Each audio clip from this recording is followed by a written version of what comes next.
안녕하셨습니까? 행복한 인생 이막 알베르토입니다.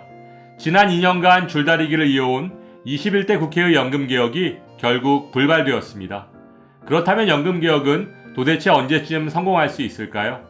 현재 연금개혁이 처해 있는 상황을 오늘 아주 쉽게 설명해 드리겠습니다.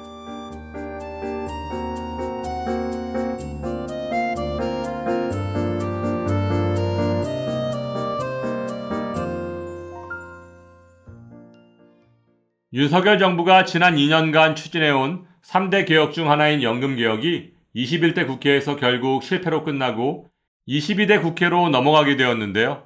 실패한 이유를 살펴보면 이번에 모수개혁이라도 먼저 처리한 후 다음 국회에서 구조개혁을 처리하자는 민주당과 모수개혁과 구조개혁을 동시에 추진해야 한다는 국민의힘이 팽팽히 맞서며 합의를 이루지 못했기 때문인데요.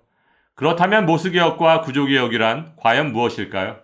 먼저 모수개혁의 모수란 보험료율과 소득대체율, 연금을 받는 나이 등 주요 숫자를 의미합니다.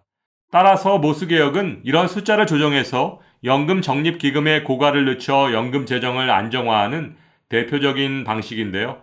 참고로 1988년 도입된 국민연금 제도는 도입 초기에 노후소득 보장을 강조하기 위해 보험료는 3%에 불과했지만 소득 대체율은 70%로 설정되었습니다.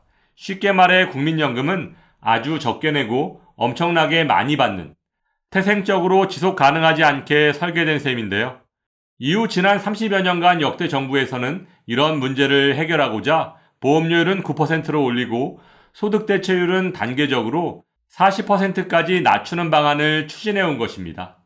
하지만 현재 이마저도 국민연금의 지속 가능성을 보장하는 데는 충분하지 않기 때문에 보험료율을 추가로 인상하는 방안 등 모수개혁을 꾸준히 논의해온 것인데요. 그렇다면 구조개혁은 무엇일까요? 구조개혁은 모수개혁처럼 단순히 주요 숫자만을 바꾸는 것이 아니라 기초연금, 퇴직연금, 직역연금 등 전체 연금제도의 틀을 손보고 국민연금의 지속 가능성을 보장하는 제도적 장치를 도입하는 작업을 뜻합니다. 따라서 구조개혁을 주장하는 측에서는 모수개혁만 우선 추진할 경우 국민연금 적립금 고갈 시기만 늦출 뿐 기금 소진 후 막대한 누적 적자가 쌓이는 것을 막을 수는 없으므로 근본적인 구조개혁을 모수개혁과 동시에 추진해야 한다고 주장하고 있는 것입니다.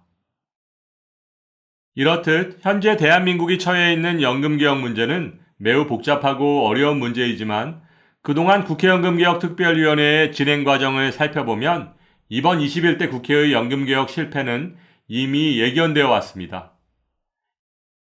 2022년 7월 여야 국회의원들로 구성된 국회연금개혁특별위원회가 출범했지만 소득보장론과 재정안정론을 놓고 정쟁만을 일삼더니 작년 10월까지 연금개혁 최종안을 도출하겠다는 당초의 계획도 지난 4월 치러진 총선에 악영향을 미칠까봐 어르신들의 눈치를 보며 해를 받고 5월 말까지 미루더니 막상 5월 말이 되니 이제는 시간이 없다며 다음 국회에서 새로 논의하겠다는 현재의 모습을 보고 있노라면 어쩌면 대한민국의 연금개혁은 영영 불가능한 것 아닌가 하는 불길한 생각이 드는 것이 사실입니다.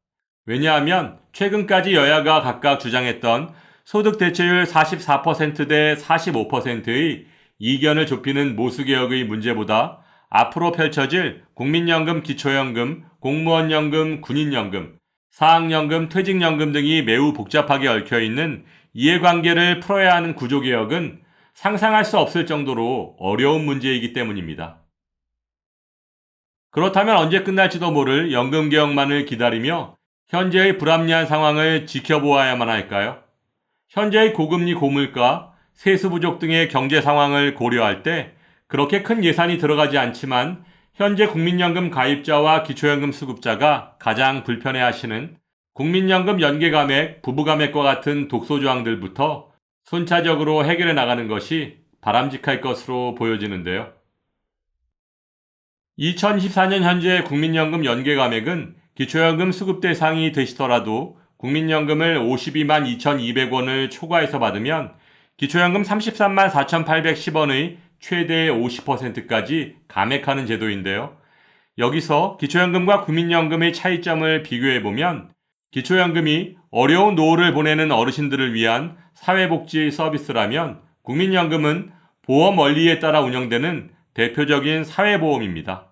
또한 기초연금은 2014년부터 확대 시행되었으며 국내에 거주하는 만 65세 이상 어르신들 중 소득 하위 70% 이하인 분들에게 단독가구 33만 4,810원, 부부가구 53만 5,680원까지 매달 25일 무상으로 지급하는 노인수당입니다. 반면 국민연금은 1988년부터 시행되었으며 최소 10년 이상 보험료를 납부한 후 연금 수령 연령에 도달해야 연금을 받을 수 있는 일종의 사회보험인데요. 가장 큰 차이점은 기초연금은 본인의 기여 없이 국민이 낸 세금으로 지급되는 반면 국민연금은 본인이 보험료를 납부해야만 지급받을 수 있다는 점입니다. 이런 상황 속에서 정부의 입장은 아주 단호합니다. 국민연금엔 이미 기초연금 성격이 내재되어 있다. 따라서 국민연금과 연계해서 기초연금을 감액하지 않으면 형평성에 문제가 있다. 그럼 지금부터 국민연금과 기초연금을 연계해서 감액하는 것이 부당한 이유를 세 가지로 정리해 보겠습니다. 첫째, 재원과 성격이 전혀 다른 연금을 왜 연계하는가? 기초연금은 본인의 기여 없이 세금으로 지급되는 무상복지이지만 국민연금은 본인의 기여, 즉 연금보험료를 국민이 직접 납부한 것입니다.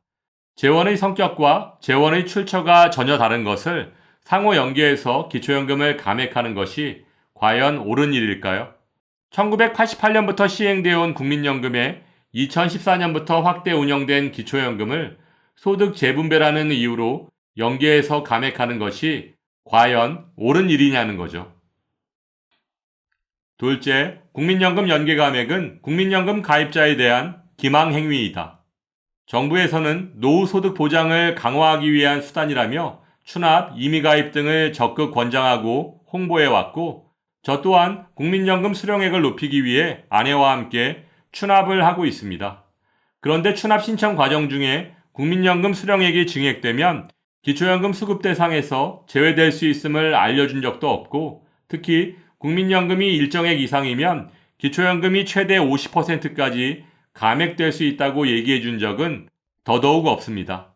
이런 줄 알았다면 국민연금 몇 푼 더 받자고 추납을 선택하지 않았을 것입니다. 가만히 앉아서 기초연금 받는 것이 훨씬 나을 테니까요. 또한 국민연금은 의무가입, 즉 강제성이 있습니다. 처음 가입할 때 선택의 여지도 없었고 더구나 2014년부터 확대 시행된 기초연금과 1988년 시행된 국민연금을 소급 연계해서 기초연금을 감액하는 것은 국민연금 가입자에 대한 사기극이고 역차별의 전형인 것입니다. 셋째, 공적연금 제도에 대한 불신과 혼란이 높아진다. 국민들이 성실히 일하며 근검 절약해서 국민연금을 납부해야 할 이유가 더 이상 없어졌습니다. 노력하지 않아도 기초연금을 받을 수 있으니까요. 2024년 현재 국민연금 가입자의 월평균 급여액은 63만 원 정도인데 윤석열 대통령의 대선 공약대로 기초연금을 40만 원까지 인상하고 민주당의 공약대로 부부감액까지 폐지한다면 노후에 국민연금을 한 푼이라도 더 받으려고 충실하게 연금을 납부한 사람만 바보로 만드는 것입니다. 따라서 국민연금 연계 감액제도 지금 당장 폐지되어야 합니다. 지금까지 설명드린 국민연금 연계 감액의 폐지를 단순히 금전적인 문제로 치부해서는 절대 안 될 것입니다. 이는 그동안 어려운 경제 여건 속에서도 진지하게 노후를 준비하고 있는 대다수의 국민들에게 부정적인 영향을 미칠 수 있기 때문입니다. 또한 정부에서는 연금 사각지대 해소, 노후 소득 보장, 소득 재분배 등을 주장하고 홍보해왔지만 어차피 기초연금 수급 대상에서 제외되는 소득 상위 30%는 추납을 통해 국민연금을 재테크 수단으로 활용해오고 있습니다. 하지만 중산층은 기초연금 수급 대상에서 제외될까봐 특히 저소득층은 기초연금 수급 대상이 되더라도 기초연금이 감액될까봐 추납, 임의가입 등 국민연금의 장점을 제대로 활용하지 못하고 있는 상황입니다. 무엇이 연금 사각지대 해소이고 무엇이 소득 재분배를 위한 일일까요? 열심히 일하고 성실하게 연금을 납부한 사람이 받는 국민연금보다 연금 한 푼 안 넣은 사람이 받는 기초연금이 더 많다면 더 이상 국민연금에 가입해야 할 이유가 없지 않을까요? 이런 문제 때문에 기초연금을 40만 원으로 인상하면 국민연금 가입자의 33.4%가 국민연금 납부를 중단할 의사가 있다고 밝힌 것입니다. 따라서 국민연금 연계 감액 제도를 당장 폐지하는 것이 최선이겠지만 여러 가지 이유에서 지금 당장 폐지가 쉽지 않다면 감액 대상과 금액을 최소화할 수 있는 방안을 시급하게 마련해야 할 것입니다.